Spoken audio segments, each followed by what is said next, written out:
New মার্কেটে যে পরিমাণের পানি উঠছে এই পানির মধ্যে সাঁতার কাটা যাবে। এত পানি থাকা সত্ত্বেও আমাদের শপিং বন্ধ হবে না। আর বিশেষ করে সুমাইয়ার শপিং তো একদমই কোনোভাবে বন্ধ করা যাবে না। এই সামান্য পানি তো তার কাছে কিছুই না। এখানে যদি ঝড় তুফানও হতো তাও সে শপিং করতে আসতো। যতই সামনের দিকে এগুচ্ছিলাম ততই পানির পরিমাণ বাড়তেছিল। মার্কেটের একদম উপর পর্যন্ত পানি উঠে গেছে। তাছাড়া রাস্তার কথা তো বাদই দিলাম। এরকম একটা অবস্থাতে বাংলাদেশের টেসলাও কিন্তু চলাচল বন্ধ করে না। এই যদি হয় আমাদের দেশের অবস্থা, তাহলে মানুষজন কিভাবে চলাচল করবে। আমরা আজকে সবার জন্যই শপিং করব, বিশেষ করে আমার জন্য করব। প্রথমে সুমাইয়ার শপিং দিয়ে শুরু করলাম। তার জিনিসপত্র এবং ড্রেস কিনতে কিনতে দেখলাম যে ব্যাগ মোটামুটি 8 থেকে 10টা হয়ে গেছে। এর মাঝখান দিয়ে আমাদের কতগুলো ভালোবাসার মানুষ চলে আসছে। মাঝে মধ্যে এরকম টুকটাক ভালোবাসার মানুষজন যখন এসে আমাদেরকে বলে যে আপু এবং ভাইয়া আপনাদের ভিডিও দেখি, তখন সত্যি অনেক ভালো লাগে। এই ভালোবাসার গুলোর মূল্য আসলে মুখে বলে প্রকাশ করা যাবে না। যাই হোক, আজকে একদম সকাল থেকে শুরু করে সন্ধ্যা পর্যন্ত আমরা শপিং করে দেন বাসায় আসি। বাসায় আসার পর এই হলো আমাদের অবস্থা। মোটামুটি এখানে প্রায় 20 থেকে 25টার মতো ব্যাগ হয়েছে। আরো কিছু ব্যাগ ছিল যেগুলো অলরেডি ওপেন করে রেখে দেওয়া হয়েছে।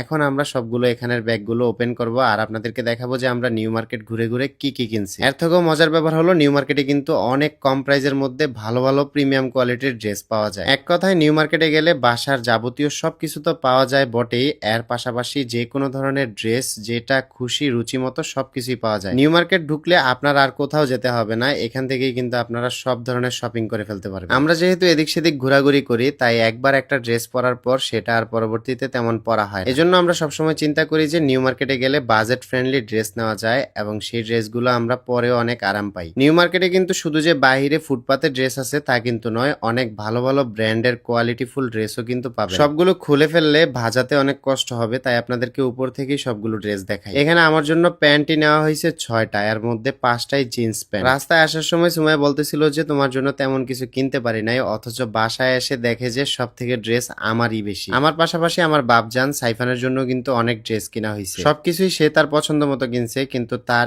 এই জিন্সের প্যান্টটা আমি শুধু পছন্দ করে দিছি এবং এটা কিন্তু আসলেই অনেক বেশি সুন্দর। প্রথমে সে নিতে চাচ্ছিল না, পরে বাসায় আসার পর সে আমাকে বলতে বাধ্য হয়েছে যে তোমার পছন্দই সেরা এবং আমার পছন্দকে সে অনেক প্রশংসাও করছে। নিউ মার্কেটে মেয়েদের ড্রেসগুলো খুব বাজেট ফ্রেন্ডলি পাওয়া যায়, কিন্তু ছেলেদের ড্রেসগুলোর দাম একটু বেশি। সাইফানের ড্রেসগুলো এত ছোট হওয়া সত্ত্বেও তার ড্রেসগুলোর দামও কিন্তু অনেক বেশি রাখছে। তারপরও তার প্রত্যেকটি টি শার্ট খুবই সুন্দর, যেগুলো সে পরলে খুবই মানাবে। আমরা সবসময় আমাদের জন্য কিছু কিনি বা না কিনি, আমাদের সাইফান বাবার জন্য কোনো না কোনো কিছু নিয়ে আসি। তার খুশিতেই কিন্তু আমাদের খুশি এবং তার হাসিতেই আমরা হাসি। মেয়ে মানুষদের কথা বলে লাভ নাই, এতগুলো জামা কাপড় এবং এত কিছু কিনছে, তারপরও সে বাসায় এসে বলতেছে যে এটা বাকি ছিল ওইটা বাকি ছিল। মানে তাদেরকে আপনারা যতই দেন না কেন তাদের মন ভরবে না। তো আপনারা চাইলে কিন্তু নিউ মার্কেটে চলে যেতে পারেন এবং সেখান থেকে বাজেট ফ্রেন্ডলি আপনাদের পছন্দ অনুযায়ী যে কোনো ড্রেস নিয়ে নিতে পারেন। ভিডিওটা এই পর্যন্তই। সবাই ভালো থাকেন, সুস্থ থাকেন, আল্লাহ হাফিজ।